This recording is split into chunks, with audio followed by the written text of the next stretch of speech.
Dominant Protector. Credit to the author. 3091-3100. Ang mga pangalan po na nandito ay galing sa mga name generator. Kaya kung meron man pagkakatulad sa mga pangalan ng totoong tao o lugar, ito ay tunay na hindi sinasadya. At kaya, sinabi ni Cardo, hindi lang namin hinuhusgahan ang pinakamagandang babae sa paaralan sa kanyang hitsura, kundi sa kanyang karakter din. Ang Melissa na ito ay hindi nag-aaral ng mabuti, ngunit siya ay nasa isang relasyon. Kalimutan mo na ito.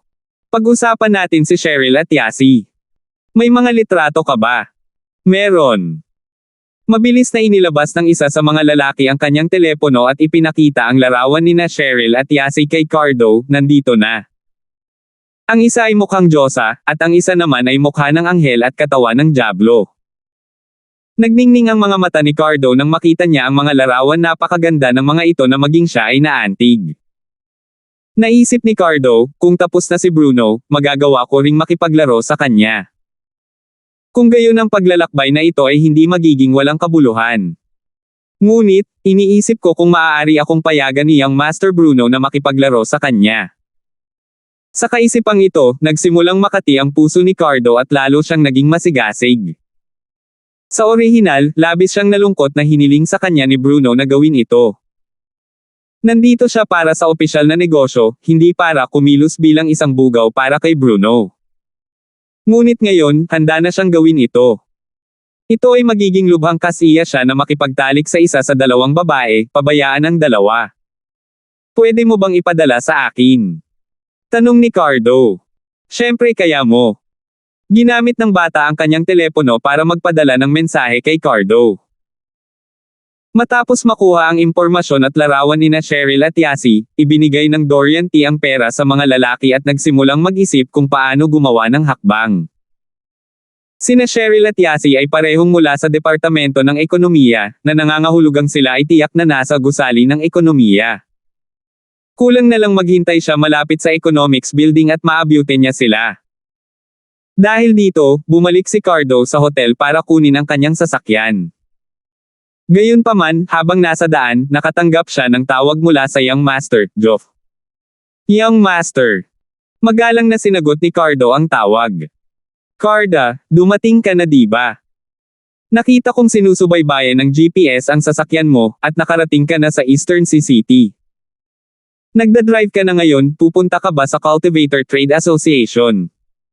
Tanong ni Geoff. Ako. Mahina ang boses ni Cardo. Hindi siya pupunta sa Cultivator Trade Association, pupunta siya sa East Ocean Industry University. Gayunpaman, imposibleng magsinungaling kay Geoff. Hindi mangangaha si Cardo na magsinungaling sa harap ni Geoff. Kahit na magsinungaling siya, kailangan munang paniwalaan siya ni Geoff. Hindi lamang ang kotse na ito ay nilagyan ng satellite positioning system ng pamilya Dorian, ngunit mayroon din itong voice recording at video recording system. Paano siya maglalakas loob na magsalita ng walang kaparerekon? Sa makatuwid, pagkatapos ng bahagyang pag-aatubili, nagpa siya si Geoff na sabihin ang totoo. Pagkatapos ng lahat, ang pagtataksil kay Dorian ay hindi mahina, at ito ay mas mabuti kaysa sa pagsisinungaling sa Geoff. Young Master, pupunta ako sa East Ocean Industry University. Sabi ni Cardo. Pamantasan ng industriya ng East Ocean. Carda, para saan ka pupunta? Takang tanong ni Geoff. Young Master, ganito. Hindi nang ahas si Cardo na magtago ng kahit ano. Sinabi niya kay Geoff tungkol sa kung paano gustong magsaya ni Bruno kasama ang ilang babaeng estudyante pagkarating sa lungsod ng Eastern Sea, ngunit sa halip ay dalawang babaeng may sakit. At ngayon, huhuli ako ng ilang babaeng estudyante para sa Young Master Bruno. Hindi ako mas mahina sa batang ito. Sumimangot si Geoff, ngunit wala siyang masabi. Si Dorian ay hindi mahina, at ang kanyang ama na si Vladimir ay labis siyang pinalayaw. Pinayagan pa siya ni Vladimir na sundan si Zyrene sa pagkakataong ito, kaya ano ang malaking bagay sa paghuli sa dalawang babaeng estudyante. Sa makatuwid, kahit na hindi masyadong masaya si Geoff, sinabi pa rin niya, sige, mag-ingat ka. Huwag hayaang makita ito ng sino man at mag-iwan ng anumang ebidensya. Maaaring sinaunang sekta tayo, ngunit pinaghihigpitan pa rin tayo ng ibang mga sinaunang sekta. Huwag kang mag-alala, young master. Ang layunin ng pagmamaneho ko dito ay patalsikin sila at isakay sa sasakyan. Palihim kong gagawin. Sino ang makakaalam? Sabi ni Cardo. Sige, pagkatapos mong gawin ang mga bagay na ito, subukan mong humanap ng ilang oras para imbestigahan si Gian. Kung ikaw ay nasa secular na mundo at hindi ka man lang pumunta sa Cultivator Trade Association, wala itong saysay. Huwag kalimutan ang dahilan kung bakit tayo nasa secular na mundo. Itinuro ni Joff. Naiintindihan ko, young master. Pupunta ako bukas, sabi ni Cardo. Hindi na nagsalita pa si Joff at ibinaba na ang telepono. Sa kanyang opinyon, ang pag-aresto sa dalawang estudyante ay hindi isang malaking bagay. Ang mga sinaunang sekta ay walang gaanong konsepto ng buhay ng tao. Sa kanilang mga mata, ang mga ordinaryong tao ay walang pinagkaiba sa mga langgam, at ang mga eksperto ang pinakamahalaga. Si Cardo ay nagmaneho ng kotse ng direkta sa Economics Department at naghintay. Sa sandaling ito ay hindi malayo mula sa pagtatapos ng paaralan. Lumipas ang oras, at sa wakas, naghintay si Cardo hanggang matapos ang klase. Nagsimulang lumabas ang mga mag-aaral sa gusali ng ekonomiya ng 2 at 3.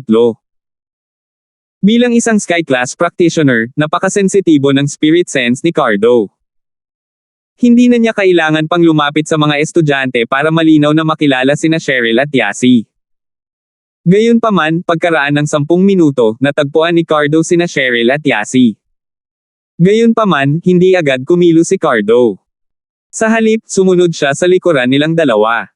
Maraming tao dito. Kung gumawa siya ng hakbang at haharingin siya ng ibang mga estudyante, siya ay nasa isang masamang posisyon. Bagamat hindi siya natatakot na patayin ang lahat ng mga estudyanteng ito, magiging mahirap pa rin ito. Kaya, naghintay si Cardo hanggang sa naglalakad ang 2 babae patungo sa parking lot, at nang walang ibang tao sa kalsada, inapakan niya ang gas at binilisan, huminto sa tabi nila. Binuksan niya ang pinto at tumalon, nakaharang sa 2 babae, landas. Ang ibang mga estudyante ay maaaring bumalik sa kanilang mga dorm o cafeteria pagkatapos ng paaralan, at halos walang pumunta sa parking lot. Tanging sina Cheryl at Yasi lang ang pumupunta sa parking lot araw-araw, kaya walang tao sa kalsada. Nasa blind corner ang lugar na piniling salakayin ni Cardo, kaya kahit may mga tao ay hindi nila ito makikita. Ikaw, anong ginagawa mo? Maingat na tiningnan ni Cheryl ang taong nasa harapan niya at nagtanong. Gayunpaman, hindi tanga si Cardo. Hindi siya nag-aksaya ng oras sa mga babae. Hinawakan niya ang mga ito sa kwelyo at hinampas sa likod ng kanilang mga leeg na natambas sila.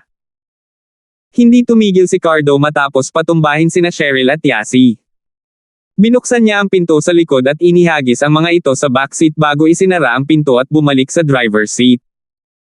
Muli niyang pinaandar ang sasakyan, ang buong proseso ay ginawa sa isang hininga. 372. Dinala ng Supreme Elder ang nakaitim na matanda. Dumiretso sila sa Eastern Sea City mula nang umalis sila sa Dark Palace. Matapos ang mahabang paglalakbay, sa wakas ay nakarating sila sa lungsod ng Eastern Sea. Matapos makahanap ng isang hotel na matutuluyan, agad na kinuha ng Grand Elder ang mga nakatatandang itim na damit palabas ng hotel. Hindi na siya makapaghintay. Ang tagapagmana ay ang hinaharap na pag-asa ng madilim na palasyo. Sinunod ng Grand Elder ang prinsipyo ng pagiging maingat. Ang mas maagang nakita niya ang tagapagmana, mas maaga siyang mapapanatag. Paano kung may nangyari mamaya? Kailangang sabihin na ang usapin ni Wendy ay nakapagpabaliw na sa Grand Elder. Natatakot siya na kung huli na siya ng isang hakbang, may mangyari na hindi siya maabala, kaya hindi siya nagpahinga sa hotel. Sa kabutihang palad, ang Grand Elder at ang nakaitim na nakasuot na Elder ay parehong magsasaka, kaya hindi sila pagod. Sa pagkakataong ito, ang Grand Elder at ang nakaitim na Elder ay hindi nagmaneho. Sa halip, naglakad sila at binilisan ang lungsod. Naramdaman na ng Grand Elder ang aura ng tagapagmana ng bloodline ng Dark Phoenix, at hindi na siya makapaghintay na lumipad. Kasunod ng aura ng tagapagmana ng bloodline ng Dark Phoenix, agad siyang hinabol ng Grand Elder. Habang papalapit sila, lalong nasasabik ang Grand Elder. Nang pumasok ang Grand Elder at ang nakaitim na nakasuot na elder sa campus ng East Ocean Industry University na may kakaibang pananamit, agad nilang nakuha ang atensyon ng mga estudyante. Dahil ang dalawang taong ito ay talagang nakasuot ng mga sinaunang kasuotan sa paaralan. Nandito ba sila para mag-shoot ng TV? Gayunpaman, walang pakialam ang Grand Elder sa mga tinginan ng mga taong ito sa gilid. Nandito siya para maghanap ng tagapagmana. Ang iba pang mga bagay ay hindi mahalaga. Nabuhay ang Grand Elder para sa sekta, hindi para sa sarili niyang mukha. Malapit na sila, malapit na. Tuwang-tuwa ang Grand Elder. Gayunpaman, tulad ng nakita ng Grand Elder ang tagapagmana ng kanyang mga pangarap, nakita niya ang isang lalaking nagmamaneho ng puting SUV na pinatumba ang tagapagmana at isa pang babae, at kinaladkad sila papasok sa kotse. Biglang nagalit ang Supreme Elder. Ang isang alon ng galit ay hindi maiwasang bumaril mula sa kanyang tadyang. This is my inheritor, what the F*** are you? Nakuha niya talaga ang inheritor. Ano ang sinusubukan mong gawin? Matapos makuha sina Cheryl at Yasi, tinawag ni Cardo si Bruno habang nagmamaneho. Carda, anong problema? Anong problema? Katatapos lang magsaya ni Bruno kasama ang dalawang waiter at nagpapahinga nang makatanggap siya ng tawag mula kay Cardo. Young Master Bruno, nakuha ko na ang dalawang campus bells gaya ng hiniling mo. Sila ang dalawang pinakamagandang campus bells ng East Ocean Industry University. Ibabalik ko sila para mag-enjoy ka. Dahil si Joff ay nagbigay na ng kanyang tahimik na pag-aproba, natural siyang naglakas loob na tumawag sa kotse. Kung hindi, kung ang pag-record at video ay ibabalik, siya ay nasa malubhang problema. Gayunpaman, hindi ito mahalaga ngayon. Oh, it's already settled. That's great, tapos na rin akong magsaya dito. You can bring them back just in time. I'll have some fun after dinner. Masayang sabi ni Bruno matapos marinig ang mga salita ni Cardo. Sige, Young Master Bruno. Hindi napigilan ni Cardo na magpatuloy. Young Master Bruno, kapag tapos ka na, pwede mo ba akong pasayahin? Oo naman, walang problema. Sumang-ayon kaagad si Bruno. Kung gusto mong gawin ng mga nasasakupan mo ang lahat ng iyong makakaya, hindi mo naman sila mabibigyan ng ilang benepisyo, di ba? Sa pagkakataong ito, natikman na ni Cardo ang tamis nito. Sa susunod, mas magiging masigasig siya sa pagtulong sa kanya sa paghahanap ng magagandang babae. Sige, babalik ako agad. Ha! Ibinaba na ni Cardo ang telepono nang bigla niyang pinindot ang preno. Bigla niyang na-realize na may matandang babae na nakatayo sa harap ng kotse niya. Old woman, are you asking looking for death? What are you doing in front of the car? Bakit hindi ka naliligaw? Nagmura si Cardo sa galit. Kung hindi lang siya sky class at hindi mabilis, patay na siya. Bagamat hindi natatakot si Cardo na masagasaan ang isang tao, magiging mahirap pa rin kung gagawin niya iyon. Sa bagay, may man in black pa na hindi nakatayo sa harap ng sasakyan sa di kalayuan. Baka madiskubre ang dalawang school beauties sa kotse, at masira ang plano niya. Dahil dito, galit na galit si Cardo. Galit na galit si Cardo, ngunit mas nagalit ang Grand Elder. Sa sobrang galit niya ay tumawa siya, anong sabi mo? Tinawag mo lang ba akong matandang babae? Ikaw na matanda, huwag mong isiping bida ka dahil lang sa nakakostume ka. Huwag kang magdadaldal at mawala, baka papatayin kita. Hindi masyadong inisip ni Cardo ang kasuotan ng dakilang elder at ng nakaitim na matanda, sa pag-aakalang sila ay mga artista mula sa ilang drama. Kung tutuusin, iba ang mga sinaunang angkan sa mga sinaunang sekta. Karamihan sa mga sinaunang angkan ay tinanggap na ang pananamit ng modernong lipunan, ngunit pinanatili pa rin ng mga sinaunang sekta ang kanilang mga tradisyon. Higit pa rito, hindi man lang naisip ni Cardo na lilito dito ang Grand Elder ng Dark Palace. Ito ay sadyang hindi makatotohanan. Sa orihinal, nang marinig ng Grand Elder ang tawag sa telepono ni Cardo sa kotse, galit na siya. Gusto mo bang magsaya? Bakit hindi maintindihan ng Grand Elder ang gustong sabihin ni Cardo? Gusto niyang itulak ang dalawang babae sa sasakyan. Gayunpaman, ang isa sa kanila ay ang tagapagmana ng Dark Phoenix na bloodline na pinili ng Dark Knight Palace. Kung nawala ang virginity mo, hindi ba mababaliw ang Grand Elder? Halos itulak nito ang madilim na palasyo sa kailaliman ng walang hanggang kapahamakan. Paanong hindi magagalit ang Grand Elder? Sa makatuwid, nagpasya na ang Grand Elder na patayin siya.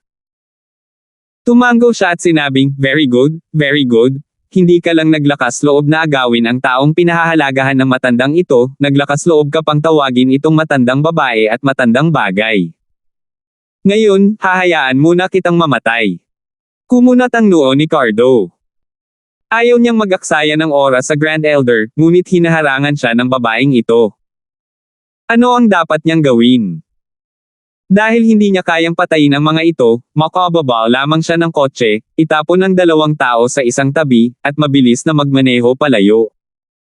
Matanda, hinahanap mo si kamatayan. Habang nagsasalita siya, inabot ni Cardo ang Grand Elder, naghahanda na itapon siya. Gayunpaman, nang hawakan ni Cardo ang braso ng Grand Elder, naramdaman niya ang panginginig ng kanyang buong katawan. Hindi niya talaga nagawang sunggaban. Maaari bang maging eksperto ang kabilang partido?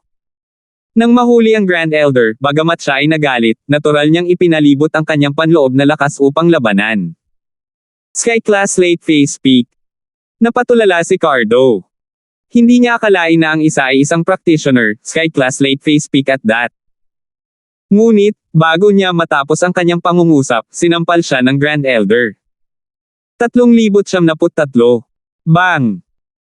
Pinadala si Cardo sa paglipad ang Sky Class Late Phase Peak ay hindi isang bagay na maaaring labanan ng maliit na Sky Class Early Phase. Gayunpaman, habang pinalipad siya, mabilis na na-activate ni Cardo ang kanyang chi cultivation technique at ginamit ang kanyang chi para protektahan ang kanyang katawan para hindi siya mapatay. Nang ihayag ni Cardo ang kanyang Sky Class Early Phase Strength, nagulat ang dakilang Elder siya ay Sky Class din. Maagang yugto ng Sky Class. Si Terence kaya ang lalaking ito. Hindi kaya inagaw ni Terence ang dalawang babae sa kotse at may pinaplano. Mula sa tawag sa telepono, parang binente niya ito sa isang tao, at ang taong iyon ang may karne habang si Terence ang may sopas. Hindi kasalanan ng Grand Elder ang hindi pagkakaunawaan kung tutuusin, ang mga practitioner ay napakabihirang sa pangkaraniwang mundo, hindi pa banggitin ang Sky Class Masters kahit ang Mystic Class Masters ay bihira, at kahit ang mga Golden Class na Masters ay kasing bihira ng Phoenix Feathers at mga Water Chestnut.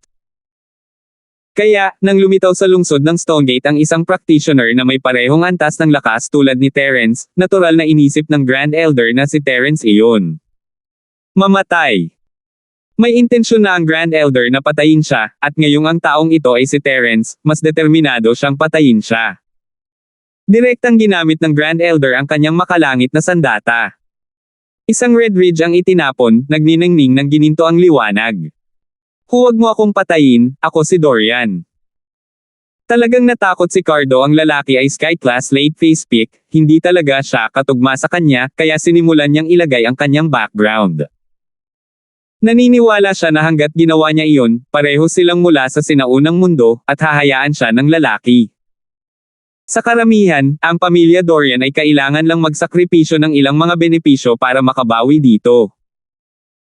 Gayunpaman, bago niya matapos ang kanyang pangungusap, ang pulang caltrop ng Grand Elder ay nabasag sa dibdib ni Cardo ng may malakas na boom. Sumikip ang dibdib ni Cardo, at namatay siya nang nakadilat ang mga mata bago pa man matapos ang kanyang pangungusap.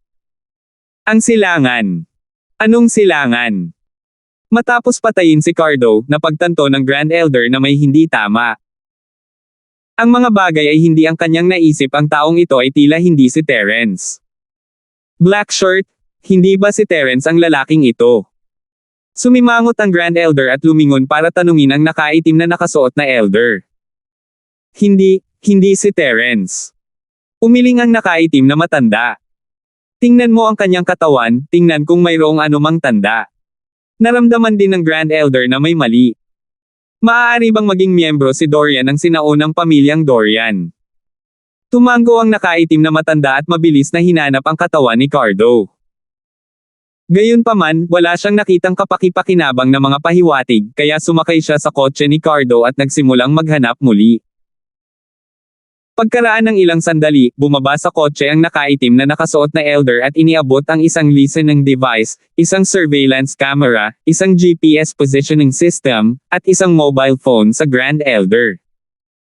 Pagkatapos, sinabi niya, Grand Elder, ito ang lahat ng mga kahinahinalang gamit sa karwahe. Ang mga bug at surveillance camera ay nagpadala ng mga signal sa pamamagitan ng 3G network. Dahil dito ay bahagyang nagbago ang ekspresyon ng Grand Elder. Parang na-transmit na ang eksenang pinapatay niya ang isang tao. Sa pag-iisip nito, galit na dinurog ng Grand Elder ang bug at surveillance camera. Tulad ng para sa GPS, hindi na ito mahalaga. Nawasak man ito o hindi, alam na ng pamilya ni Cardo ang kanyang lokasyon. Pagbukas ng telepono ni Cardo, nakita ni Elder Dorian ang contact list ng matandang amo ng pamilya Dorian, ang young master ng pamilya Dorian, at ang strong young master. Agad niyang naintindihan na tama ang hula niya. Ang taong ito ay talagang mula sa sinaunang pamilyang Dorian. Itapon mo ang katawan ng lalaking ito sa trunk ng sasakyan. Huwag mong hayaang mahanap ng sinuman. Inutusan ng Grand Elder ang nakaitim na nakasuot na elder. Bagamat walang dumaan sa ngayon, hindi siya sigurado kung may dadaan pa mamaya. Oo. Tumango ang nakaitim na matanda at mabilis na binuhat ang katawan ni Cardo mula sa lupa at itinapon ito sa trunk ng SUV. Nang matapos ang nakaitim na matanda, sinabi ng Grand Elder, mukhang ang taong ito ay mula sa pamilya Dorian. Dapat ay transmit din sa pamilya niya ang eksenang pinatay ko siya ngayon. Gayunpaman, hindi namin ito kasalanan. Mga itim na damit, magpadala kaagad ng mensahe sa Dark Palace at ipakalat ang balita na inagaw ng pamilya Dorian ang Dark Phoenix bloodline na tagapagmana ng ating Dark Palace na may masamang intensyon. Kaya ko siya pinatay. Oo, Grand Elder. Tumango ang nakaitim na matanda. Alam din niya na hindi maliit na bagay ang pagpatay sa isang miyembro ng pamilya Dorian. Pagkatapos ng lahat, ang pamilya Dorian ay mas makapangyarihan kaysa sa Dark Palace. Gayunpaman, kung ang madilim na palasyo ay may dahilan para sa kanilang mga aksyon, ito ay magiging iba. Ang tagapagmana ng bloodline ng Dark Phoenix sa madilim na palasyo ay isang malaking bagay sa buong sinaunang antas. Kung ang isang tao mula sa pamilya Dorian ay nahuli at itinulak pababa, hindi lamang nito maaapektuhan ang mga interes ng Dark Palace, kundi pati na rin ang mga interes ng buong sinaunang antas at ang 5 elementong sekta. Hanggat inilabas ang balita, naniniwala ang Grand Elder na gaano man katatag ang pamilya Dorian, maaari lamang nilang lunukan ang kanilang galit. Pagkatapos ng lahat, hindi sila maaaring maging mga kaaway sa buong sinaunang antas. Matapos matanggap ang utos, ang nakaitim na nakasuot na elder ay pumunta upang makipag-ugnayan sa Dark Palace. Alam niya ang bigat ng sitwasyon. Kahit na pinatay ng dakilang elder si Cardo dahil gusto niyang saktan ang tagapagmana ng Dark Palace, walang nakakaalam tungkol dito. Walang ibang nakakaalam, kaya kinailangang ipakalat muna ng Dark Palace ang balita. Kapag nalaman ng ibang mga sinaunang sekta, magiging maayos ang Dark Palace. Pagkatapos ng lahat, ang paghahanap ng Dark Palace para sa isang tagapagmana ay kapaki-pakinabang sa buong sinaunang mundo. May mga Sky-class late-phase peak masters sa mga sinaunang sekta, at bawat isa sa kanila ay gustong maabot ang landas ng langit. Makapangyarihan at makapangyarihan ang iyong pamilyang Dorian, ngunit hindi mo basta-basta maaalis ang tagapagmana ng palasyo ng kadiliman. Kung talagang aalisin mo siya, hindi pa banggitin ang pagpatay sa iyo, lilipulin ko pa ang iyong buong pamilya Dorian. Sa makatuwid, hanggat inilabas ang balitang ito, walang sino man ang magsasabi ng anumang masama tungkol sa madilim na palasyo. Sasabihin nilang lahat na ang Cardo ng pamilya Dorian ang nagdala nito sa kanyang sarili. Ito rin ang layunin na gustong makamit ng Grand Elder. Sige, Supreme Elder, sigurado akong hindi magtatagal bago malaman ng buong sinaunang mundo na ang tagapagmana ng Dark Palace ay muntik nang itulak pababa ni Cardo ng pamilya Dorian. Upang maprotektahan ang tagapagmana, pinatay ng Supreme Elder si Cardo. Hindi sinubukan ng nakaitim na matanda na i-twist ang katotohanan dahil may video at audio transmission system sa kotse. Bagamat kalaunan ay sinira ito ng Grand Elder, ang nakaraang audio at video ay maaari pa ring ipadala sa pamilya Dorian. Sa oras na iyon, kung ang sitwasyon ay totoo, gayon din. Ngunit kung hindi totoo ang sitwasyon, hahayaan ba ito ng pamilya Dorian? Kung ang balita mula sa madilim na palasyo ay pareho sa kanilang nakita, matatanggap lamang nila ang kanilang pagkawala. 3,074. Magaling. Tumango ang Supreme Elder at mabilis na naglakad papunta sa white SUV. Gusto niyang makita kung kumusta na ang inheritor na iniisip niya sa lahat ng oras na ito. Gayunpaman, bago pa man makarating ang Supreme Elder sa SUV, nakita niya ang isang lalaking tumatakbo palapit sa kanya, nababalot ng alikabok. Hindi alam ng Grand Elder kung sino ang taong ito, ngunit nagbago ang mukha ng nakaitim na Elder nang makita siya. Si Terence iyon. Nagkaroon ng alertong app sa telepono ni Yasi, i-activate niya ito kung nasa panganib siya, at mag-isa itong magpapadala ng alertong signal. Ipapadala rin ito ang kasalukuyang lokasyon ng kanyang telepono kasama ang signal ng alerto sa isang partikular na numero. Isang hakbang sa kaligtasan ang naisip ni Yasi, kaya dumiretso si Terence sa paaralan pagkatapos matanggap ang balita ng hindi man lang nagmamaneho. Hindi naman ito kalayuan, at mas mabilis kung masagasaan si Terence. Nalilito ang Grand Elder habang pinapanood niya si Terence na sumugod bakit may isa pa pagkatapos niyang pumatay ng isa. Ang kaharap niya ay halatang may masamang balak. Nararamdaman pa nga ng Grand Elder na ang target ng taong ito ay ang sasakyan sa harap niya. Sino nandyan?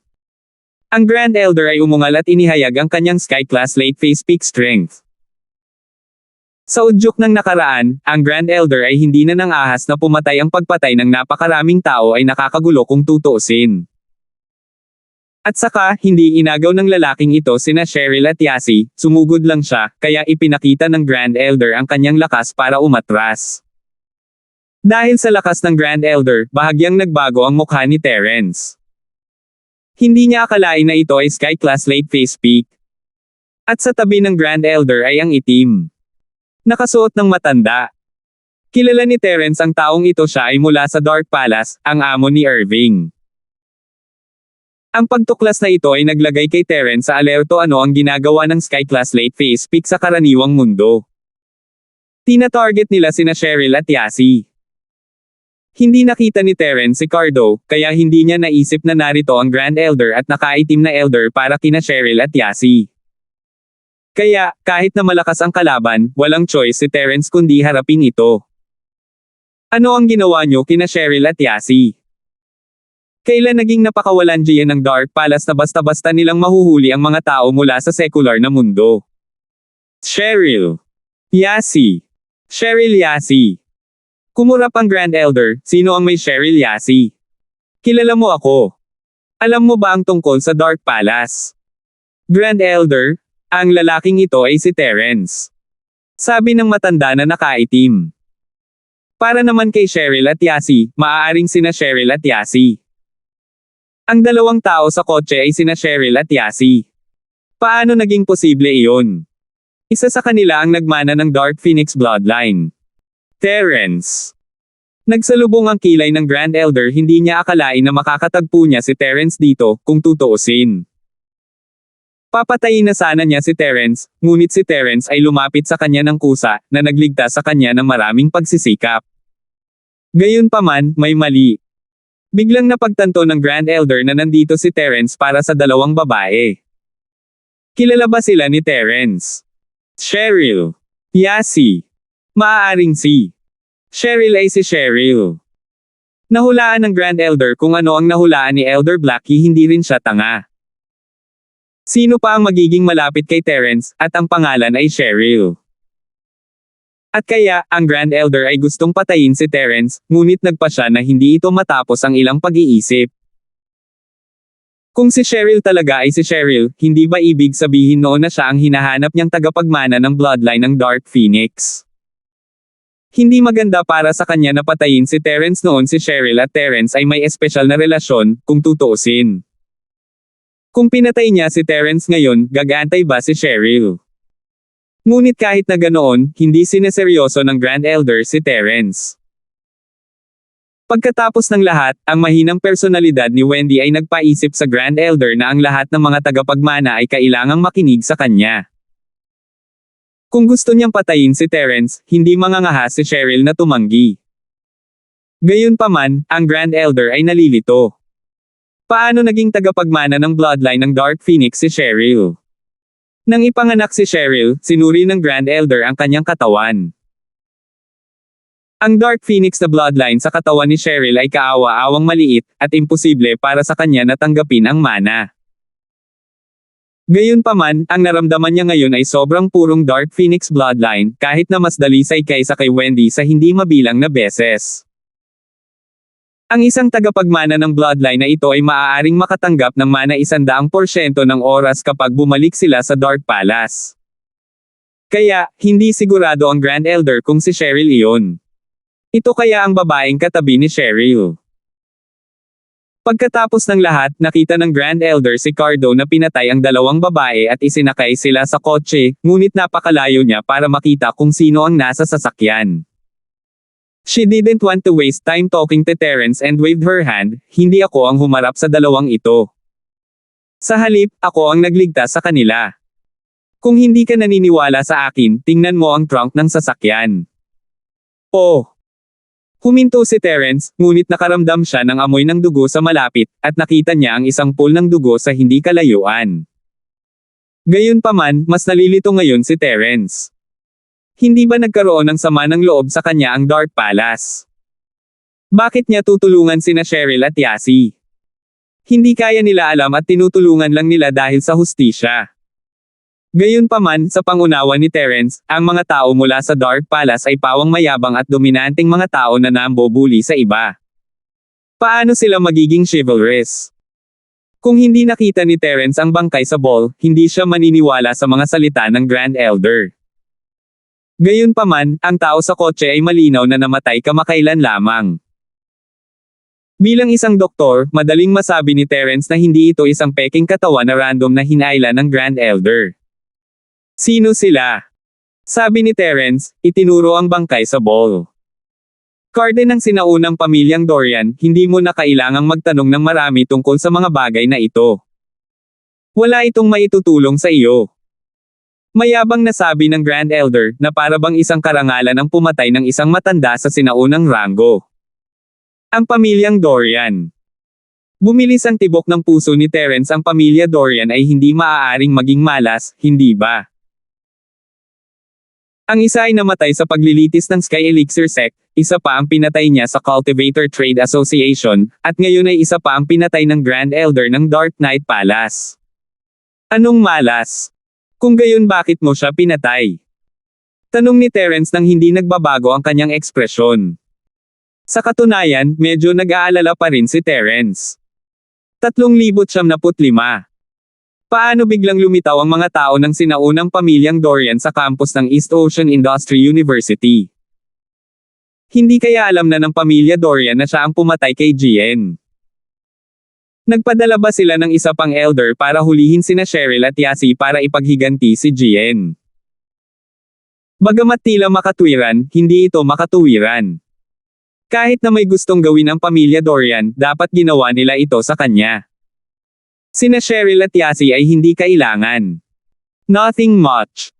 Parang nahuli at pinadala sa kung sino. Bumantong hininga ang Grand Elder at sinabi, kung hindi ito nakita ng matandang babae, sa tingin ko ay na-deflower na silang dalawa. Oh! Kumurap-kurap si Terence. Kung ganoon nga, malamang nawala ang pamilya Dorian para sa kanya.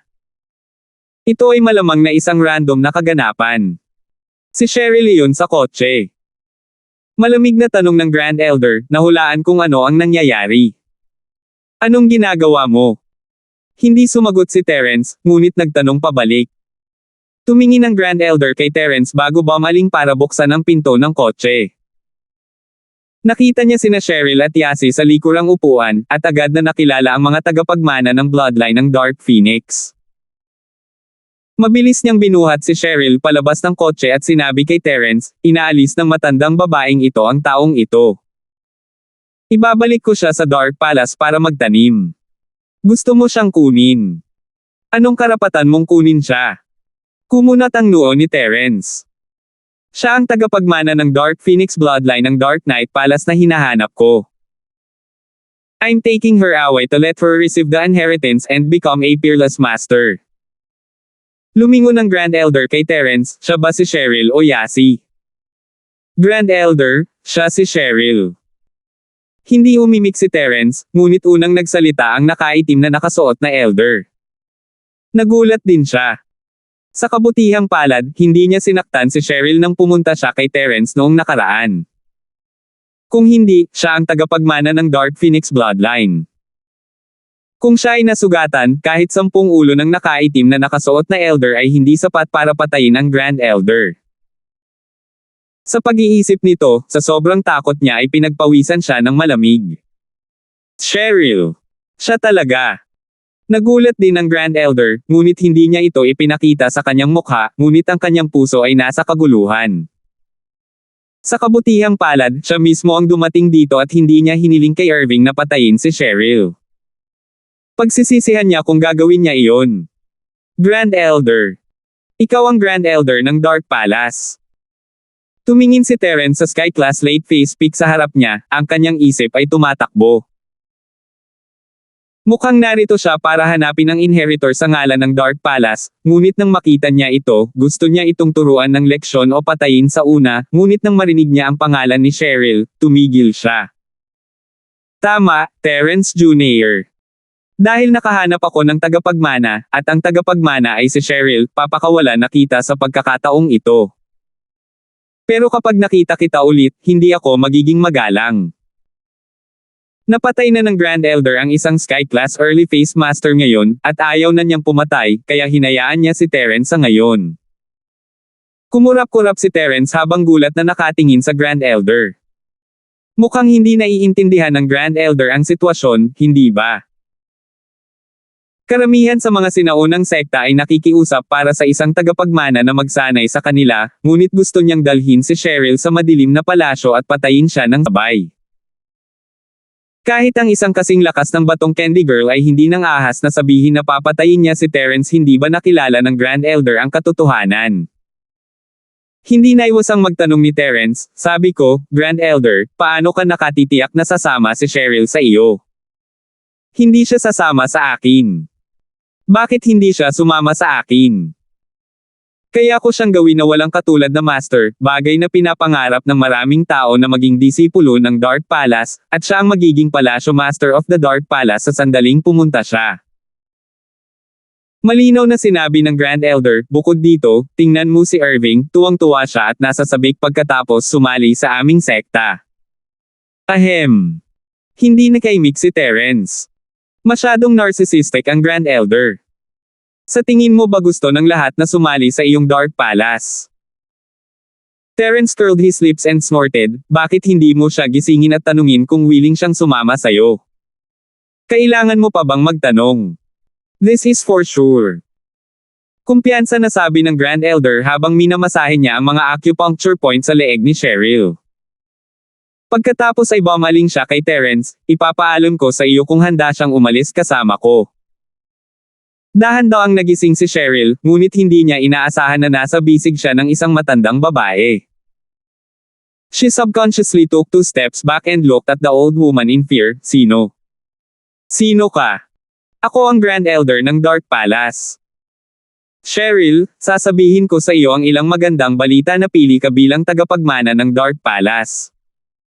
Kapag sumali ka sa amin, ikaw ang magiging master ng palasyo. Paano na? Tanong ng Grand Elder. Masaya ka ba, excited ka na ba? Madilim na gabi palasyo. Agad na naging alerto si Cheryl. Ang madilim na palasyo na ito ay sekta ni Irving, at mukhang hindi sila mabait na tao.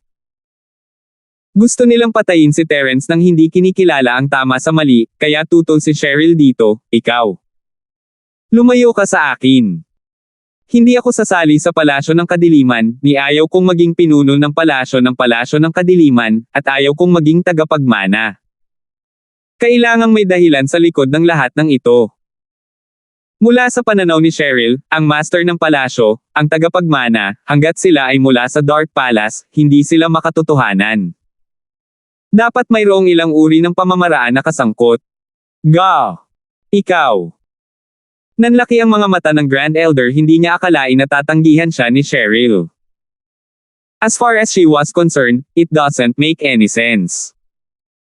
Ang lahat ay umiiyak na sumali sa Dark Palace, at ito ay isang sinaunang sekta.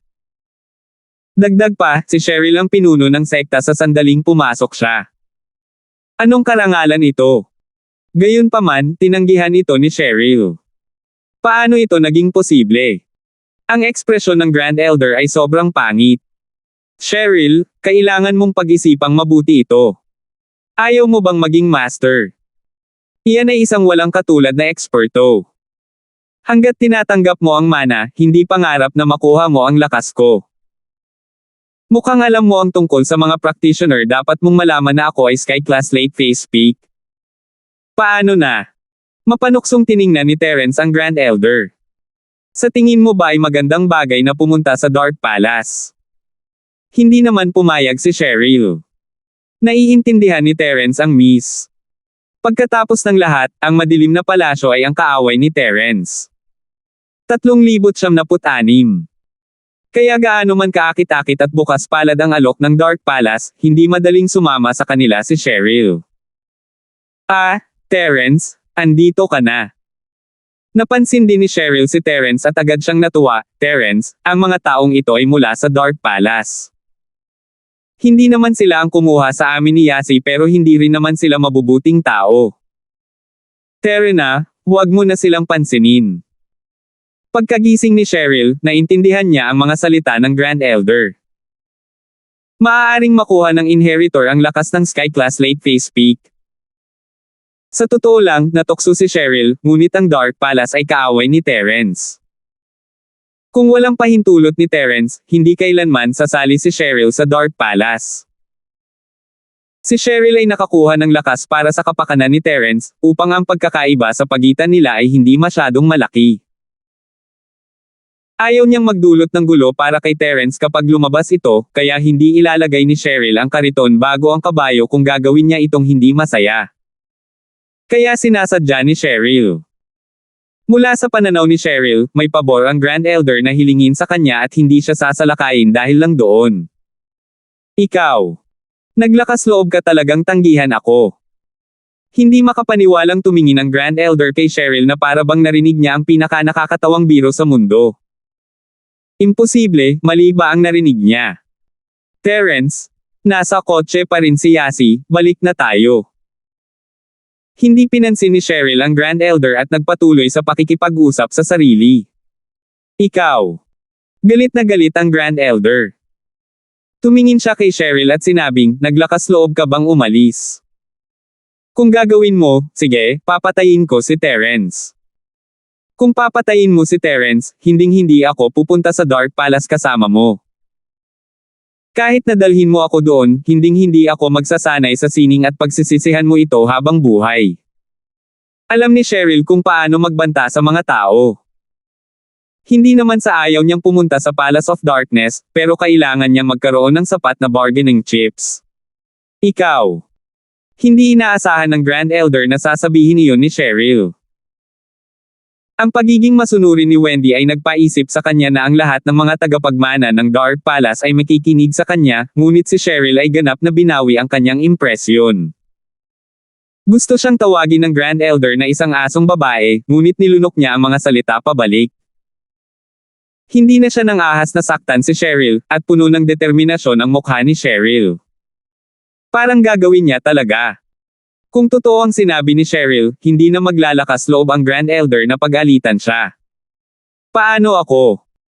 Ikaw ang nagmakaawa sa akin, hindi mo ba naiintindihan ang sitwasyon? Ang panganay na Miss ay tumingin sa Grand Elder at malamig na sinabi, sino ang nagmamalasakit sa iyong hanggal na Dark Palace? Anong klaseng ugali ito? Terence, umalis na tayo, huwag pansinin itong matandang babae. Sige, Aniya. Tumango si Terence at dinala si Yasi sa labas ng kotse, upang malaman lamang na siya ay nagising sa kanyang sarili. Ang batang babae na ito ay walang sinabi sa kotse kanina dahil siya ay nag-eavesdropping. Yasi, hindi ka lumabas sa kotse nang magising ka, nag-aalala ka sa amin. Oh, Shield bro? Anong nangyari? Bakit ka nag-iiyak? Tumanggo si Yasi at tinanong kung bakit siya ay nag-iiyak. Yasi, hindi ka lumabas sa kotse nang magising ka, nag-aalala ka sa amin. Iniisip ni Yasi na ang matandang ginang na ito ay sobrang nakakainis. Humihingi siya ng tulong at gayon pa man ay kumikilos siya ng mayabang. Bobo ba siya? Tiningnan ni Yasi ang Grand Elder na may disdain. Ikaw. Kayong mga lalaki. Ano ang tinawag mo sa akin? Old lady. Old lady. Ang dibdib ng Grand Elder ay bumagsak at bumaba habang siya ay nakakabit ng mabigat. Maliwanag, labis siyang galit. Pagkatapos ng lahat, kailan pinagdudusahan ng Grand Elder ang gayong kahihiyan? Mula sa kanyang pananaw, ang pagiging masunurin ni Yewan ay ang tamang gawin, ngunit bakit hindi siya masunurin pagdating sa Cheryl?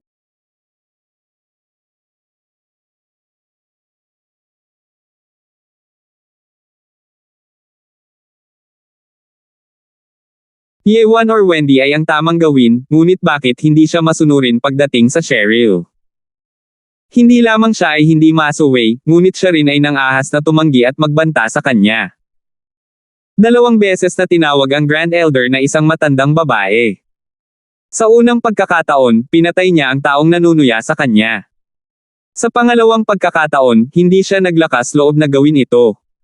Malinaw na malinaw ang mga salita ni Cheryl.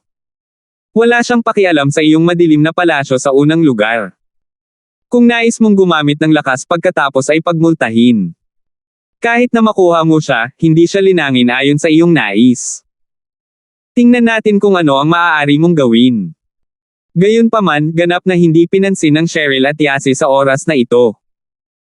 Tumalikod sila at naghanda na umalis kasama si Terence. Ang Grand Elder sa wakas ay nabalisa at sumigaw, "Maghintay ka sandali. May iba pa ba?" Natagpuan ito ni Terence na nakakatawa ang Grand Elder ay napuno ng kanyang sarili, hindi ba? Nasaktan niya si Cheryl, at ang Miss ay isang naghihiganti. Cheryl, paano kita makakasali sa madilim na palasyo? Ang Grand Elder ay nakaramdam ng isang malalim na pakiramdam ng pagkatalo, ngunit sa kabutihang palad, siya ay walang kahihiyan.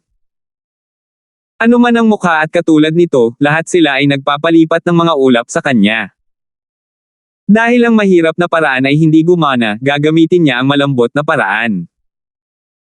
Hanggat ito ay mabuti para sa madilim na palasyo, nadaman niya na mabababa niya ang kanyang katayuan at gawin ito. Iniisip ko ito, ngunit ayaw kong pumunta ngayon. Sabi ni Cheryl nang hindi man lang lumingon. Madilim na palasyo. Gusto ni Cheryl ng kapangyarihan, ngunit hindi siya kumikilos ng walang tigil. Ang mga salita ng Grand Elder ay labis na pagkabigla para sa kanya, at kailangan niyang bumalik at matuno ito. Ito. Mabuti. Ang Grand Elder ay ayaw, ngunit tumango pa rin siya. Wala siyang pagpipilian. Si Cheryl at Wendy ay ganap na naiiba. Si Yewan ay handang tumanggap ng anuman, ngunit lumalaban si Cheryl. Kailangan ng Grand Elder na baguhin ang kanyang pananaw. Matanda na nakasuot ng itim, ano sa tingin mo ang dapat nating gawin ngayon? Nagdilim ang mukha ng Grand Elder habang pinagmamasdan sina Cheryl, Yasi, at Terence na umalis. Dati pa sana niyang dadalhin si Cheryl, ngunit natatakot siya na wala na itong silbi ngayon. Napakatigas ng tono ni Cheryl. Kunin mo ako, hindi ako maglilinang, at wala kang magagawa dyan. Maaaring pilitin ng Grand Elder si Cheryl na magtanim sa pamamagitan ng pagpapahirap, ngunit hindi siya nang ahas na makipagsapalaran. Paano kung hindi makayanan ni Cheryl at mamatay? Sa oras na iyon, hindi ba matatapos ang Dark Palace? Pagkatapos ng lahat, si Cheryl ang huling pag-asa ng Dark Palace. Kung may nangyari sa kanya, malamang na maalis ang Dark Palace sa sinaunang antas. Ang Cheryl na ito ay hindi makikinig sa puwersa o panghihikayat, siya ay ganap na naiiba sa Wendy. Sumimangot din ang nakaitim na nakasuot na elder, kamukha niya talaga si Terence. I'm not talking about that. I'm asking you what to do.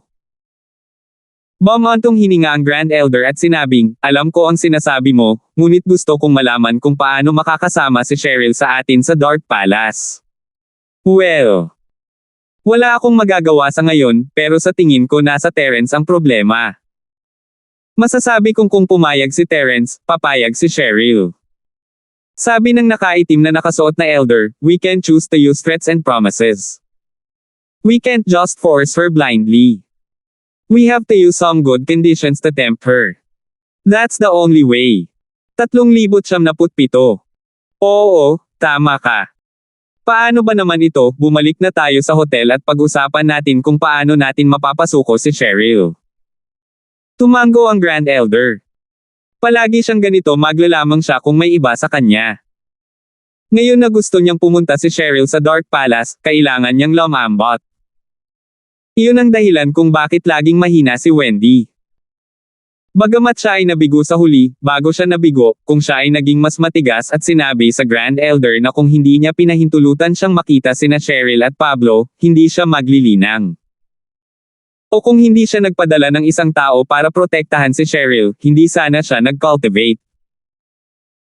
Sa ganitong paraan, maaaring gawin lamang ng Grand Elder ang sinabi sa kanya upang siya ay linangin sa kapayapaan. Gayunpaman, hindi kailanman naisip ni Wendy na banta ang Grand Elder, na nagresulta sa mapagmataas na personalidad ng Grand Elder. At ngayon, ang ina ay hindi nagawang i-blackmail ang Grand Elder, at ang anak na babae, ang walang kapangyarihan na si Cheryl, ay nagawang i-blackmail ang Grand Elder. Ito ay ganap na kabaligtaran. Ang kotse ay pinaalis ng matanda na nakasuot ng itim. Pagkatapos ng lahat, mayroon pa ring patay na tao. Ito ang sekular na mundo at kailangan itong harapin. Kahit na ang tao ay pinatay ng Grand Elder, ang katawan ay kailangan pa ring angkinan ng pamilya Dorian. Bagamat wala sila sa tama, ang tao ay patay na. Ito rin ay isang tuntunin ng sinaunang mundo. Kung nakapatay ka ng isang tao, ang katawan ay kailangang ibalik. Pauwi na sina Terence, Cheryl, at Yasi. Nakalok ang mga kilay ni Cheryl sa buong oras, at masama ang pakiramdam niya, iniisip ang tungkol sa Dark Palace. Si Yasi naman ay parang walang pakialam. Ngumiti lang siya, Cheryl sis, magiging inheritor ka na. Napakalakas mo. Matutulungan mo si Shield bro tapos. Yasi, mukhang masaya ka na aalis na ako. Hindi alam ni Cheryl kung matatawa o maiiyak sa sinabi ni Yasi. She glared at her. Alam mo ba kung aalis ako, walang sasamahan ka. Oh. Mas mabuti pang umalis ka muna kaysa sa akin. Bulong ni Yasi. Anong sinasabi mo? Hindi ito narinig ng malinaw ni Cheryl, iniisip na nagrereklamo si Yasi sa kanya. Medyo nagalit siya. Bagaman makakakuha ako ng lakas kung aalis ako, ngunit. Naisip mo na ba ito? Kung aalis ako, magiging katulad ako ni Trixie, at mahihirapan akong makita kang muli. Oo, sinong gustong umalis kung kaya nila? Pero, kung titingnan ang ugali ng matandang iyon, parang pinipilit niyang umalis si Cheryl. Sabi ni Yasi habang nakatingin kay Terence. Naturally, alam ni Terence ang sinasabi ni Yasi. Si Yasi ay isang tagapagmana mismo, ngunit hindi alam ni Cheryl na isang araw ay aalis siya sa villa upang magpaalam sa kanya at kay Cheryl at magsimula ng bagong buhay. Gayunpaman, natakot si Yasi na malungkot si Cheryl kung malalaman niya, kaya hindi niya sinabi sa kanya. Gayunpaman, kung unang umalis si Cheryl, hindi madarama ni Yasi ang labis na presyon sa kanyang puso. Bukod dito, ang magkapatid na babae ay parehong tagapagmana, kaya maaari nilang alagaan ang isa't isa. Bumalik tayo. Pag-usapan natin ito. Medyo nawala rin si Cheryl. Masyadong biglaan ang lahat, at pakiramdam niya ay nahuli siya. Tumango si Terence. Bagamat may ilang salungatan sa pagitan niya at ng Dark Palace, alam niyang hindi susuko ang isang sinaunang sekta pagkatapos makahanap ng tagapagmana. Kung hindi sila pumayag, magkakaroon ng walang katapusang problema si Cheryl.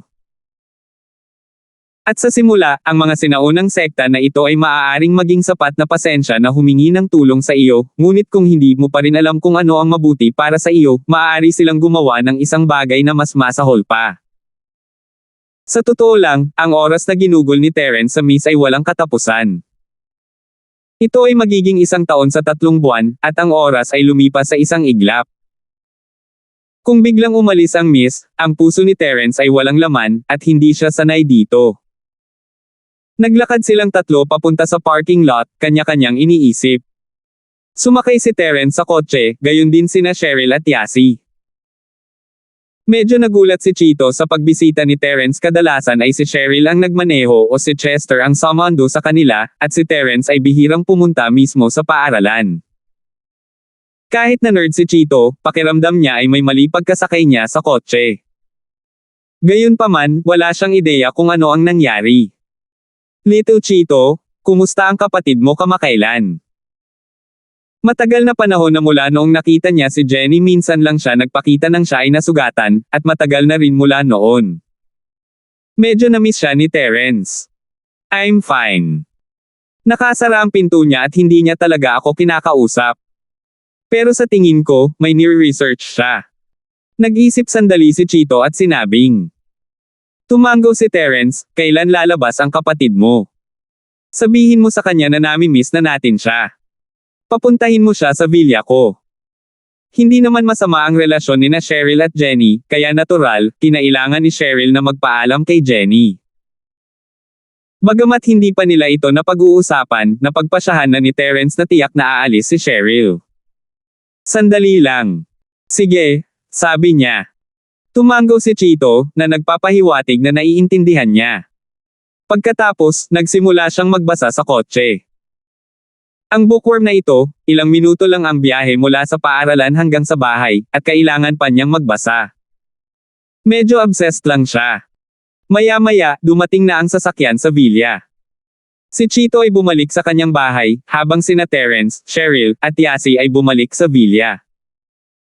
Terence, Cheryl, Yasi, bumalik ka na. Si Zyrene ay nananatili sa villa sa nakalipas na 2 araw, hindi nangangahas na lumabas. At least, bago pa malutas ang problema, hindi siya nang ahas na lumabas. Yes, I'm back. Han, wala kang pasok ngayon. Medyo nagulat si Terence, si Zyrene ay siguradong maraming libreng oras sa mga araw na ito, manatili sa bahay buong araw na parang wala siyang gagawin. Gusto sana kitang samahan bumili ng kung ano-ano, pero mukhang busy ka araw-araw kaya ayokong istorbohin ka. Nakita ni Zyrene na nasa bahay si Terence, ngunit nakakulong siya sa kanyang silid na may ginagawa, kaya ayaw siyang istorbohin ni Zyrene. Napakurap-kurap si Terence, naalala na araw-araw siyang nagsasanay sa kanyang silid.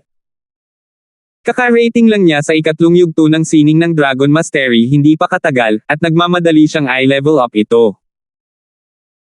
Dagdag pa, kapag malaya na siya, susubukan niyang bumuo ng Forging Fire, sinusubukang mabuo ang Jade Space at ang Essence Necklace sa lalong madaling panahon.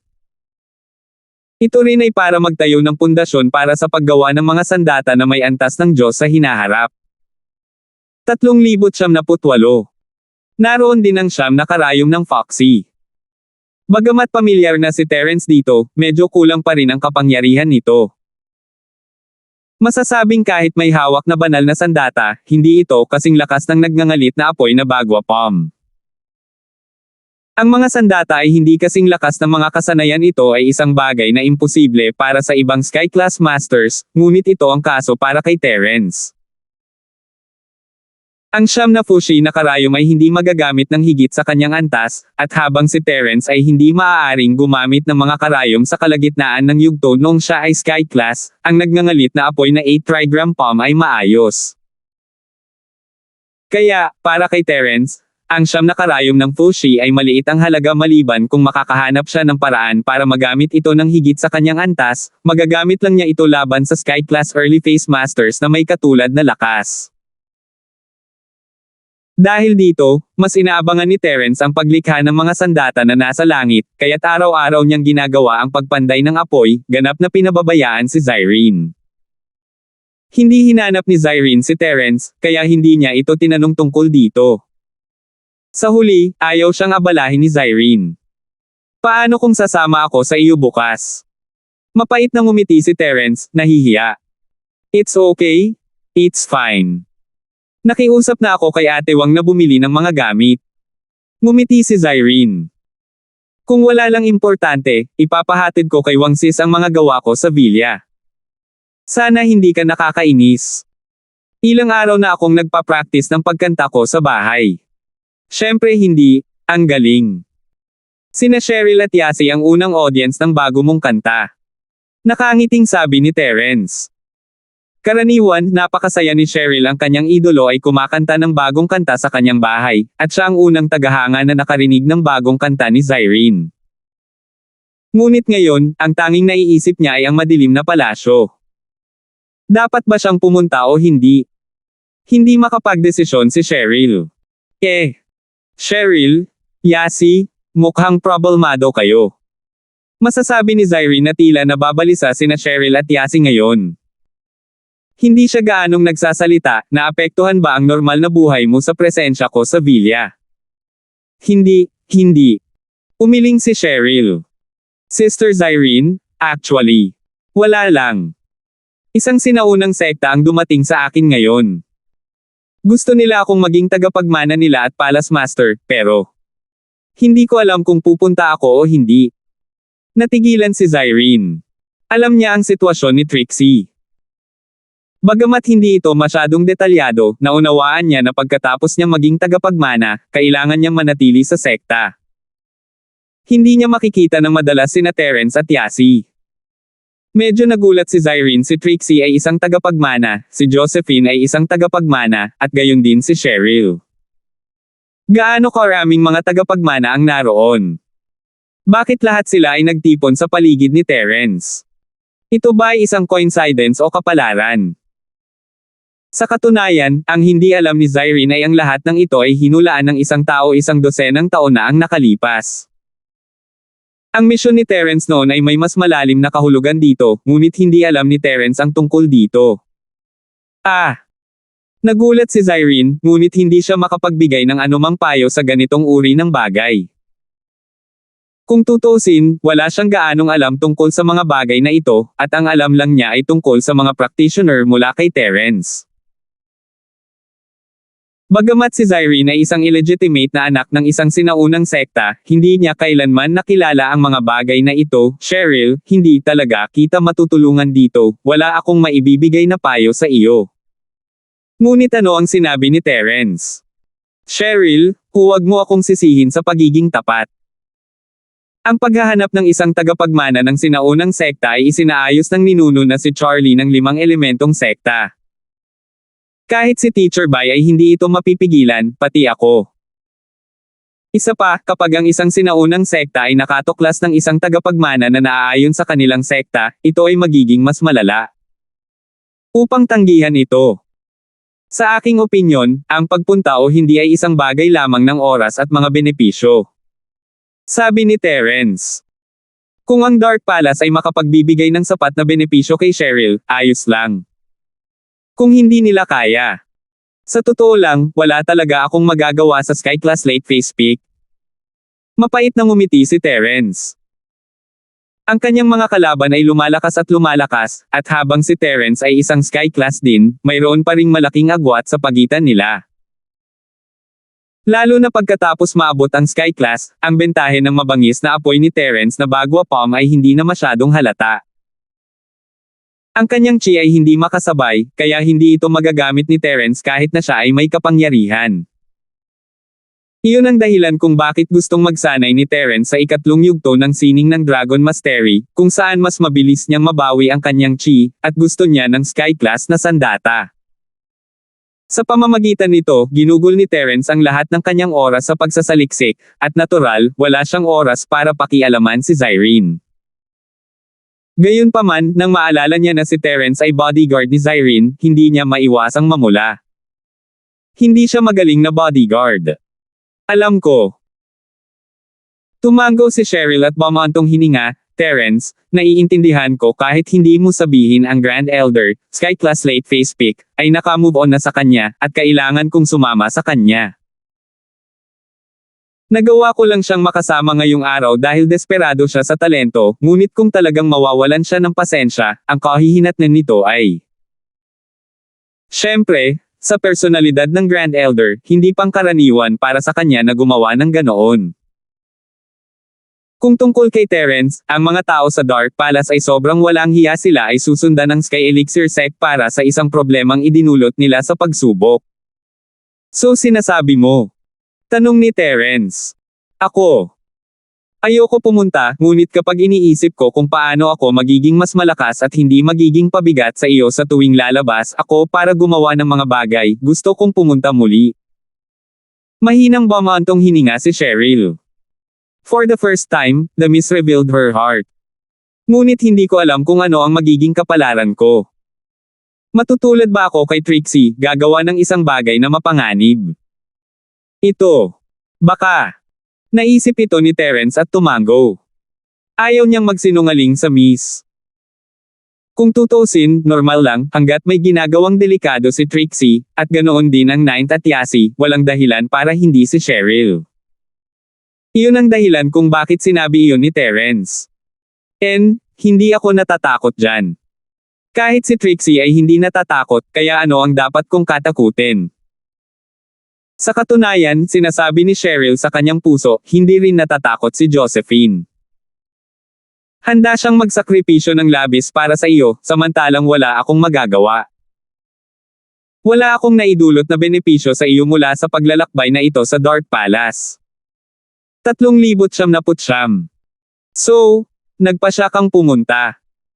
Tanong ni Terence pagkatapos ng ilang pag-iisip. Tumango si Cheryl, gayunpaman, hindi ako madaling sumang-ayon. Kung hindi, kapag pumunta ako sa Dark Palace, ako ay magiging katulad ni Trixie, na walang kalayaan.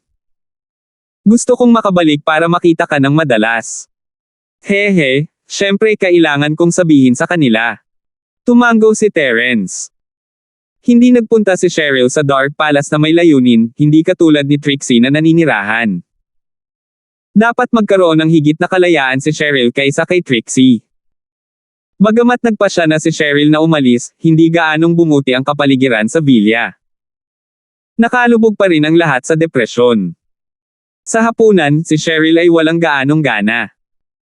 Pagkatapos ng 2 kagat, inilapag niya ang rice bowl sa kanyang kamay. Huwag kang malungkot, Cheryl, magiging maayos din ito. Baka balang araw ay maging tagapagmana rin si Yasi, at siya ay pupunta at makakasama mo.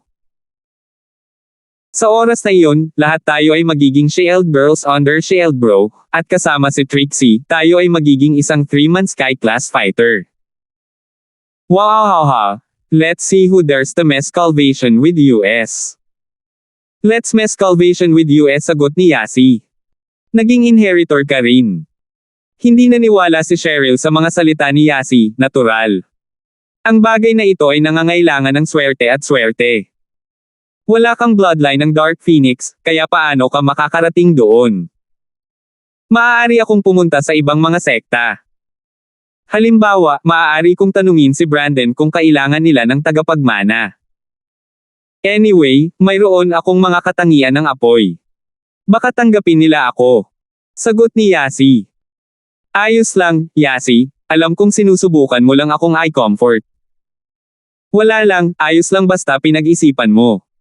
Hindi ko kayang magtago sa mga mangyayari. I'll be fine, ani Cheryl. Mabuti naman. Tumango si Yasi.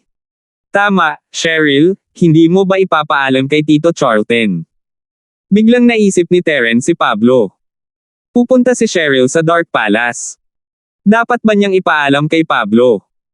Of course I have to tell him. Tatawagan ko na si Daddy. Dahil nagpasya na si Cheryl na sundan ang Grand Elder sa Dark Palace para maging inheritor, kailangan niyang tawagan si Pablo at sabihin sa kanya. Okay. Si Terence ay walang ganang kumain ngayon. Pinagmasdan niya ang mga tao sa kanyang paligid na isa-isang umalis, at ang kanyang puso ay kumirot. Trixie, ngayon ay si Cheryl, Yasi, at Sham. Lahat sila ay mga tagapagmana, at mayroon ding posibleng si Francine. Gayunpaman, hindi talaga mapigilan ni Terence. Kahit na may kapangyarihan siyang eye-level ang isang sinaunang sekta at patayin ang ninuno ng Charlie, hindi ito mapigilan ni Terence dahil pangarap ito ni Boss Bale. Layunin ni Boss Bale na ibalik ang 5 elementong sekta sa sinaunang antas. Si Terence ay isa ng direktang disipulo ng 5 elementong sekta, kaya kailangan niyang ipaglaban ang negosyo ng sekta. Ang magagawa lang ni Terence ay magpakalakas sa lalong madaling panahon para magkaroon siya ng sapat na lakas para protektahan si Trixie at ang iba pa kapag dumating na ang malaking plano. Ito rin ang dahilan kung bakit hindi nagpakita ng matinding pagtutol si Terence kay Cheryl na pumunta sa Dark Palace. Sa oras na ito, naidial na ni Cheryl ang telepono ni Pablo. Si Pablo ay kumakain ng hapunan kasama ang kanyang mga kasosyo sa negosyo, at nagulat siya nang makatanggap siya ng tawag mula kay Cheryl ng gabing-gabi. "Cheryl, anong meron?" "Daddy, are you busy? Pwede bang halika sa villa saglit?" Matigas na sabi ni Cheryl pagkatapos ng ilang pag-aalinlangan. "Ngayon, Cheryl, may kliyente akong kakain. Napaka-importante ba ng negosyo mo? Pwede ba tayong pumunta bukas?" Nagulat na tanong ni Pablo. "Napaka-importante. Pwede bang tumanggi ka?" Hindi alam ni Cheryl kung darating ang Grand Elder ng Dark Palace para hanapin siya bukas. Marahil ngayong gabi ang huling gabing nanatili siya sa villa. "Sige, pupunta ako ngayon." Masasabi ni Pablo na may mali sa tono ni Cheryl, kaya pumayag siya. Pagkatapos ibaba ang tawag, humingi ng paumanhin si Pablo sa kliyente, ngunit hindi nalungkot ang kliyente. Hindi siya nangahas na maging malungkot. Si Pablo ay ang chairman ng Chamber of Commerce sa Eastern City, at ang Hidden House Hale ay nawasak. Ang Hidden House Han ay ang tanging malaking kapangyarihan sa lungsod ng Eastern Sea ngayon. Sa suporta ng Hidden House Han, umunlad ang negosyo ni Pablo. Kung hindi dahil sa malaking halaga ng pera na ibinigay niya kay Terence, mas malaki ang negosyo ni Pablo kaysa ngayon. Siyempre, hindi kailanman pinagsisihan ni Pablo ang pagbibigay kay Terence ng pera. Sa ganang kanya, si Terence ang tagapagligtas ng kanyang pamilya. Kung wala si Terence, ang kumpanya ay nilamon na ni Gubang at ng iba pa, at ang buhay ni Cheryl ay nawala. Pagkatapos ng hapunan, sumakay si Pablo sa kotse ni Tito Fredo at nagmamadaling pumunta sa villa ni Terence. Gayunpaman, hindi maganda ang mood ni Cheryl kanina, kaya tinawagan niya si Terence habang papunta sa villa para tanungin kung anong problema ni Cheryl. "Tito Charlton." Nagulat si Terence nang makatanggap ng tawag mula kay Pablo. Hindi niya akalain na tatawagan siya ni Pablo hindi nagtagal pagkatapos tumawag si Cheryl. "Terence, it's me. I want to ask you if Cheryl is in trouble. You told me on the phone that I should go over now." Nakahinga ng maluwag si Pablo nang makita niyang kinuha si Terence. Malaking problema kung hindi susunduan ni Terence. Kasama ni Terence si Cheryl ngayon, kaya hindi ito dapat maging big deal. "Tito Charlton, medyo komplikado. Bakit hindi natin hintayin na nandito ka?" Hindi ito maipaliwanag ng malinaw ni Terence sa telepono. "Oh." Napakurap-kurap si Pablo, hindi inaasahan na ganoon ang sasabihin ni Terence. Hindi niya idiniin ang isyu at sinabing, "Sige, pupunta ako ngayon." Ibinaba niya ang telepono at nagkibit-balikat. "Cheryl," tumatawag si Tito Charlton. Mukhang nag-aalala. "Yeah, Daddy's always worried about me. I wonder if he'll be able to accept the fact that I'm gone this time." Napabuntong hininga si Cheryl, nag-aalala. "Bata pa lang tayo iniwan ni Mommy, at ngayon aalis na ako. I wonder kung magiging lonely si Daddy in the future." Noon pa man ay curious si Terence kung saan nagpunta ang ina ni Cheryl. Akala niya ay pumanaw na ito, ngunit pinagalitan siya ng miss. Ito ay malinaw na isang hindi pagkakaunawaan. Hindi pa rin alam ni Terence kung saan nagpunta ang ina ni Cheryl. "Tama, Cheryl, saan nagpunta ang nanay mo?" tanong ni Terence. "Ang nanay ko? Hindi ko alam, hindi sinabi sa akin ni Dad. Ang sabi lang niya ay pumunta ang nanay ko sa napakalayo na lugar at hindi na babalik ng matagal." Umiling si Cheryl, bakas ng pagkalito ang kumikislap sa kanyang mga mata. 3,100. Tumango si Terence parang hindi talaga alam ni Miss, kung hindi siya nalinlang ni Leandro. Hindi nagtagal, ang tunog ng sasakyan ay nanggaling sa labas ng villa, malamang ay si Pablo iyon. Gaya ng inaasahan, tumunog ang doorbell. Binuksan ni Terence ang pinto at nakita si Pablo na pawis sa ulo. Terence, Cheryl, anong nangyari? Sa loob tayo mag-usap. Sumenya si Terence kay Pablo na pumasok sa sala. Tumango si Pablo at mabilis na naglakad papunta sa sala. Hindi na siya makapaghintay na sabihin, Terence, maaari mo bang sabihin sa akin ngayon? Sa totoo lang, Tito Charlton, ganito, kailangan nating magsimula ngayong hapon. Magtatapat sana si Cheryl kay Pablo, kaya hindi ito itinago ni Terence sa kanya.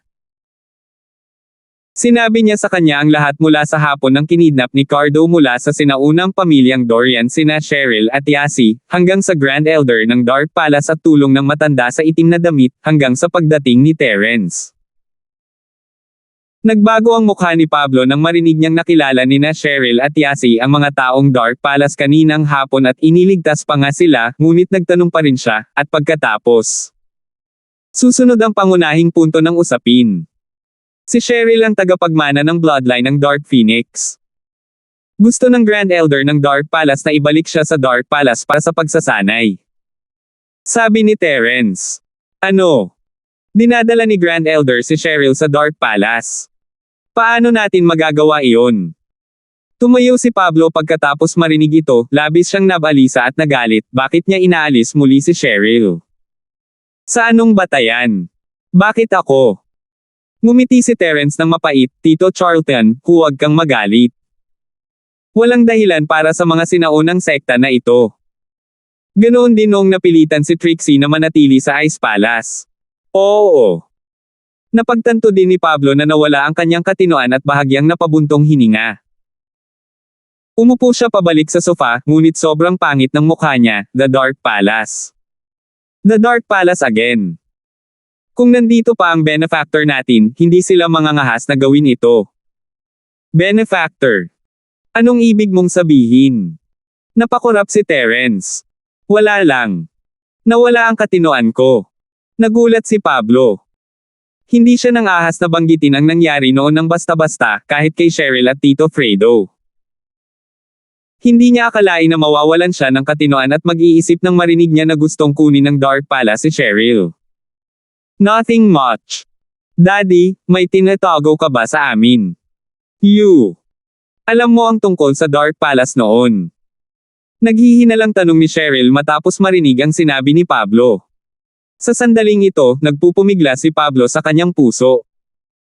Dapat ba niyang sabihin kay Cheryl na ang kanyang asawa, ang ina ni Cheryl, ay nasa madilim na palasyo? Gayunpaman, pagkatapos ng kalahating araw na pakikibaka, nagpasya si Pablo na hindi na niya ipagpatuloy ang pagtatago nito at kailangan niyang sabihin ang totoo. Pagkatapos ng lahat, kahit na pumunta si Cheryl sa Dark Palace, kailangan pa rin niyang malaman ang tungkol sa mga bagay na ito. Kaya huminga ng malalim si Pablo at sinabing, Cheryl, dahil nagtanong ka, sasabihin ko sa iyo ang lahat. Hindi mo ba ako palaging tinatanong kung saan nagpunta ang iyong ina at kung ano ang kanyang ginagawa? Sasabihin ko sa iyo ang lahat ngayon. Nanay ko. Bumilis ang paghinga ni Cheryl, ngunit bumilis ang tibok ng puso niya. Nanay ko. May kaugnayan kaya siya sa Dark Palace? What is going on? Tama, Cheryl. Tama ang hula mo. Ang iyong ina. Ang palasyo ay master ng madilim na palasyo. Tumango si Pablo at sinabi ang bawat salita. Bagamat nahulaan ni Cheryl na ang pagkamatay ng kanyang ina ay may kaugnayan sa madilim na palasyo, hindi niya akalain na ang kanyang ina ay talagang ang palasyong master ng madilim na palasyo. Paano ito magiging posible? Hindi ba't kaaway ni Terence ang madilim na palasyo? Bakit may ipapadala ang kanyang ina dito para kalabanan si Terence? Kung iyon ang kaso, maaaring ang kanyang ina ang nagpadala ng Grand Elder. Hindi masisisi si Cheryl sa labis na pag-iisip pagkatapos ng lahat, sa kanyang pagkakaintindi, ang Sect Master ang pinakamakapangyarihan sa isang sekta, at hindi ba iyon ang kaso ng Ice Palace na kilala niya? Ang Rock Candy ang pinakamakapangyarihang pag-iral sa Ice Palace, at ang mga salita nito ay may napakalaking bigat. Kahit na ang Grand Elder ay nasa Snow Valley, iginagalang pa rin niya ang opinyon ni Milky. Lumahok din si Milky sa mga gawain ng Snow Valley. Kaya ba naisip ni Cheryl na dahil ang kanyang ina ang pinuno ng Dark Palace, siya ang may pukana sa likod ng lahat ng ito? Ngunit, hindi na ba siya nagustuhan ng kanyang ina? Bakit niya gagawin iyon sa kanyang anak? Sa isiping ito, ang puso ni Cheryl ay napuno ng kalungkutan. Nay, ayaw mo na ba sa amin? Cheryl, mukhang mali ka. Mapait na ngumiti si Pablo at umiling, hindi naman sa ayaw sa atin ng iyong ina, napilitan siyang umalis. Bagamat ang iyong ina ay ang palasyong master ng Dark Palace, wala siyang aktwal na kapangyarihan. Ang buong Dark Palace ay nasa ilalim ng kontrol ng Grand Elder. Pinilit na umalis. Ang Grand Elder ang gumawa ng desisyon. Napakurap-kurap si Cheryl habang nag-iisip ng kung ano-ano. Manang-mana rin kaya si nanay. Nahuli rin siya ng Grand Elder at dinala sa Dark Palace. Hindi masama. Mahabang kwento. Tumango si Pablo. Sasabihin ko sa iyo ng detalyado. Noon, si Wendy ay ang batang Palace Master ng madilim na gabi na palasyo. Gayunpaman, ang kanyang Dark Phoenix bloodline ay dumaan na sa ilang henerasyon at hindi na puro. Napakahirap para sa bloodline na ito na tanggapin ang mana at maging inheritor. Ayon sa kalkulasyon ng 5 elemento ng sekta, ang Sky Class Island Plan ay magbubukas ng hindi bababa sa 20 taon, kaya nagpasya ang Dark Palace na hayaan si Wendy na pakasalan ang Young Master ng Sky Elixir Sect, si Caden Miller, na siya ring ama ng makalangit na Silkworm Transformation. Ang Sky Elixir Sect ay may lihim na pamamaraan. Siyempre, ito ay talagang isang lihim na pamamaraan ng 5 elemento ng sekta. Sa ilang paraan, maaari nilang ituon ang lahat ng Dark Phoenix na bloodline sa katawan ni Wendy sa fetus. Sa ganitong paraan, ang fetus ay magkakaroon ng kumpletong Dark Phoenix bloodline sa katawan ng ina. Sa ganitong paraan, kahit na ang Dark Phoenix na bloodline sa katawan ni Wendy ay hindi dalisay, ang kanyang anak ay magkakaroon ng napakadalisay na Dark Phoenix na bloodline. Bagamat hindi ito kasing dalisay ng mga ninuno, at least sa pagtanggap ng mana, walang magiging problema. Ang Dark Palace ay kapareho ng Yellow Earth High School. Ipinasa nilang lahat ang kanilang mga tagapagmana sa pamamagitan ng mga bloodline, hindi tulad ng ibang mga tagapagmana ng apoy, tubig, ambon, yelo, at mga elemento ng kahoy, na nangangailangan lamang ng mga purong pangangatawan na tumutugma sa parehong katangian. Salamat po at sinamahan ninyo ako. Ingat lagi mga master.